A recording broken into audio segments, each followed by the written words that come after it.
In the early 2000s, Palm's market share was on a downward turn. Faced with this, they did what any company would in that situation. They rebranded.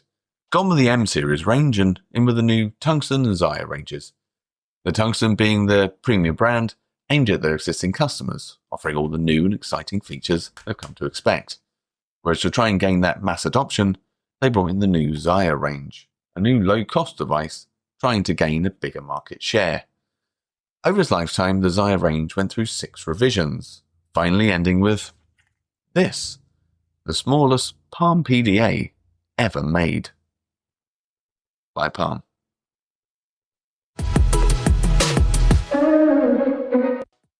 The first Zire released in 2002, and its best-selling feature was that it cost under $100, which if you read the press at the time, was the first PDA to do so from one of the major manufacturers.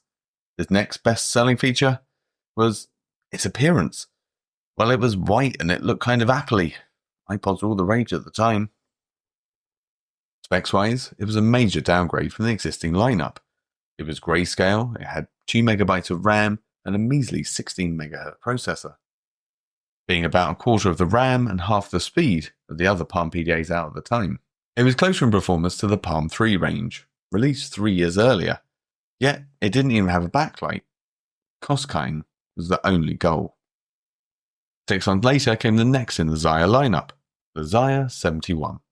And this one came out swinging, ramping up the RAM to 16 MB and the processor up to 144 MHz, making the speed comparable to the top-of-the-line models at the time. It had a colour screen, an SD card slot to expand the memory, and could even be your MP3 player. But there's more. Its biggest feature was it had a built-in camera. No more sticking those bulky accessories to the side. This was a feature that higher-end tungstens would never see. Although with all these features, something had to give, and we lose the original's best feature, the price. No longer is the Zire the cheap range, as now it's costing a whopping $299. Another 6 months pass, and in October 2003 we see the release of the Zire 21. As the name may suggest, it's not exactly an upgrade from the 71, but more of an upgrade to that original Zire, going back to the original grayscale screen, and most importantly, the original $99 price tag. It was essentially what the original should have been, with a much more competitive 8 MB of RAM and 126 MHz processor. It was no surprise that Palm was still pushing ahead with this range, as what I didn't mention before was that the original Zire was the best-selling PDA ever, selling over 1 million in the first 7 months. But the most important part of all this for Palm was around 70% of these new buyers were new to the handheld market completely. No longer was it just business users buying them, they were for students, and, as reported in a number of papers, soccer mums. Not my words. You get the pattern now. 6 months later, in April 2004, you guessed it, we get the Zire 31. This was a good bump up from the 21, with double the RAM at 16 and improved speed at 200 MHz. It had a slight bump in price to $149, but with that you got a colour screen and an expansion card slot. No need to carry your iPod with this in your pocket, as the MP3 player's back, although it was said the quality of playback was questionable. But if you are in the market for multimedia support, Palm's got you covered, for at the same time they also released the Zire 72. It was an obvious upgrade to the 71, and it was specced out with 32 MB of RAM and 312 MHz processor. The camera also saw a decent upgrade, up to a 1.2 megapixel sensor. And the screen was improved with twice the resolution, all whilst keeping the same $299 price tag. So if you've been paying attention and keeping count, you'll know there's only one Zire left.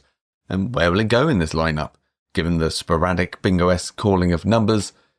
Will it be a successor to the 72 or the 31? Well, after 18 months of perfecting the hardware, workshopping the name, and another rebranding exercise, dropping the Zire and keeping that streamlined Z, we get the Z22. So the successor to the 21, which I guess makes sense given that it was the most successful subcategory of the Zire lineup, as it has the only thing people seem to care about when it comes to PDAs, and that's that it costs under $100. And this one did, costing $99 at release, but not long afterwards costing an absolute steal of a price at $79. So what do you get for that price? Well, it's got an impressive 32 megabytes of RAM, matching the Zire 72, and also an impressive clock speed of 200 MHz, matching the Zire's 31. Yet, breaking away from the traditional Motorola Dragon Ball, Texas Instruments OMAP, or Intel X-Scale processors, this is the first instance of a Palm using a Samsung CPU. I almost said only, but then I found the Trio 750 also used one, but that ran Windows Mobile, so does it really count? The screen is colour, but it's back down to the 160 by 160 resolution, and at a size of only 2.4 inches. It's the smallest screen ever used in a device. In fact, the whole thing's the smallest device Palm's ever made. Excluding some later devices, but we already agreed if it doesn't run Palm OS, it doesn't count. A real triumph. So why is it my least favourite Palm? Well, it's lost the SD card slot, so you can't expand the memory. You're stuck with the original 32 megs it came with. Although that is another improvement, as it made the switch to non-volatile memory, or NVRAM, meaning that if the battery dies, you don't lose your data. Something we probably take for granted these days. But the missing SD card slot isn't just about expanding the memory, as it was a great way of transferring files between devices. And there weren't really many other options. Whereas a number of devices released around this time had Bluetooth and a few others with Wi-Fi, the only other connection option on here, other than the USB port, was infrared. And with the lack of that expansion port, you also lose any potential way to add any wireless capabilities. And yeah, I get it, it's a Palm, hot syncing's kind of its thing, and infrared does have its slow line-of-sight uses, but it really does hamper the thing, and makes it really hard to find a use for it now, and also shortened its lifespan at the time. One of the driving forces behind the last rebrand was to simplify their lineup, and have a clear division between their products, the Zire, the Tungsten, and the recently introduced LiveDrive ranges, which makes sense. With the Tungsten TX being for professionals, and the LiveDrive being for media lovers, and potentially a successor to the Zire 72, just without the camera, and a million times better. It's a real shame they didn't manage to squeeze into the Z22 the ability for it to play MP3s with a SD card, as at that price point I think it would have been huge at the time. I mean, this was peak MP3 player times. And also to give it a great use for today. I mean, I'd give it to my kids to listen to music. And without that, you have to fall back on the applications. And as for applications, there's a huge number of apps for Palm OS. Just going on PalmDB, which is the place to go if you're looking for a Palm app these days, and filtering by what will run on Palm OS 5.4, there are 616 apps. But unfortunately, you have to exclude a few. For example, the ones that need a Bluetooth or Wi-Fi connection. I mean, let's face it, you have a pretty lonely time in a chat app. The next lot to exclude are the ones that require an SD card. And unfortunately, that rules out a number of emulators like this Game Boy one. And most devastatingly, these ports of Doom and Duke Nukem, which also require an SD card. But most disappointingly, it rules out Broken Sword, as some would say the best game on any platform. And let's face it, it's pretty much on any platform. And that's because it needs a higher resolution. And there's a number of other games in that bracket. But let's face it, it's probably not that fun to try and read the screen in that resolution. Of the things you still can play, there are still a number of games, like Bejeweled, or this Atari collection. And let's face it, Atari love a collection. But right at the beginning of the video, I missed out an important part of that new device lineup.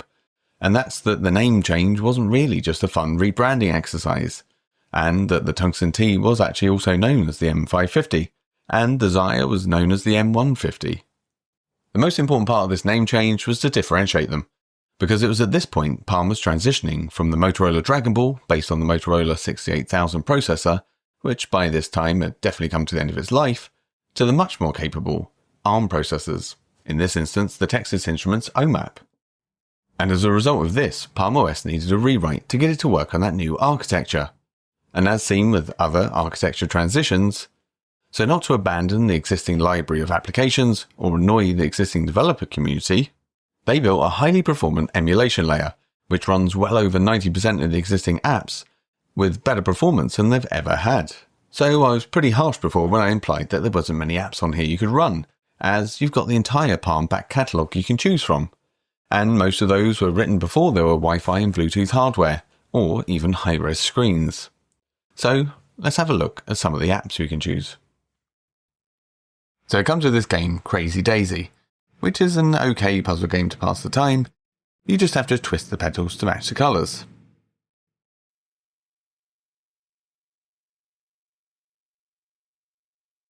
Here's Place a Racer, a bubble pop game. This version is a bit annoying though, as the controls are a mixture of touchscreen and buttons.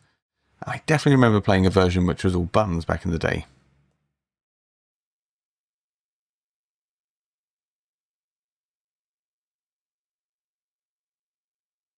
And here's that Atari collection, and it's got all the classics. Pong, Adventure, Asteroids, Breakout, Yar's Revenge,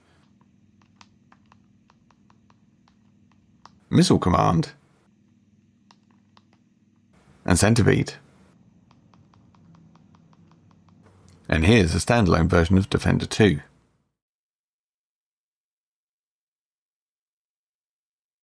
A favourite Palm game for many is Zap 2016. There's also Zap 2000, but Zap 2016 is obviously an updated version. And it's easier to play if you're not also recording the screen at the same time. At least that's my excuse anyway. Some other classics: Mario Bros. And Lemmings, which I think you'll have to memorise the order of the lemmings at the bottom, or whatever you call it, the skills bar, as they're way too small to make out. And finally, a true game of skill, Minesweeper. Ah, damn it. Well, sometimes it's just your luck. Ah, damn it.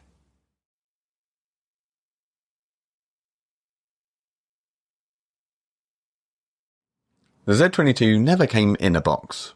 It came with a box, but it was packaged next to it in some kind of plastic tomb. I mean, this is back in a time where the phrase plastic-free packaging had never been uttered. So in the box, you get your instruction manual, your warranty, your software, and your graffiti stickers, as well as a wall plug with weld adapters.